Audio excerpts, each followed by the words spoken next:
দেখুন, বাঙালি বাড়ির বিয়ে খাওয়া দাওয়াটা বেশ কিন্তু জমজমাট হতে হবে। খাওয়া দাওয়ার মেনু ঠিক করাতে কোনো কৃপণতা করলে হবে না। প্রথমেই থাকবে সাদা ভাত, সাথে ঘি আর ইলিশ মাছ ভাজা। আর ইলিশগুলো পদ্মার ইলিশ হবে, 1 থেকে 1.5 কিলো সাইজের। তারপর থাকবে ভেজ ডাল, তারপরেই আসবে মুড়ি ঘন্ট। কাঁঠাল চিংড়িটা ভুললে চলবে না, চিংড়ির সাইজটা ঠিক এতটা হবে, কাঁঠাল চিংড়ি। তারপরেই আসবে পাবদা মাছের ঝাল, পাবদা মাছটা ঠিক এতটা সাইজের হবে, পাবদা মাছ। তারপরেই আসবে কাতল মাছ, আর কাতল মাছের কালিয়াটা খুব কমন হয়ে গেছে, তাই কাতল মাছ ভাপা।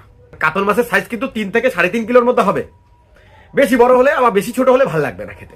এরপরেই আসবে মটন কষা, পাঠাগুলো যেন কচি পাঠা হয়, বেশি বড় পাঠা হয়ে গেলে আবার ভালো লাগে না, তাই কচি পাঠা। আর মটনের সাথে ফ্রাইড রাইস কি পোলাও। আমার মনে হয় মটনের সাথে পোলাওটাই বেশ ভালো যাবে, তাই পিওর গোবিন্দভোগ চালের পোলাও, যেন গন্ধতেই বুঝতে পারে কি স্বাদ হয়েছে পোলাও। তারপর আমসত্ব দিয়ে চাটনি, কালাকাত, পিওর ছানার কালাকাত, যেন খেয়েই বলে কি খেলাম।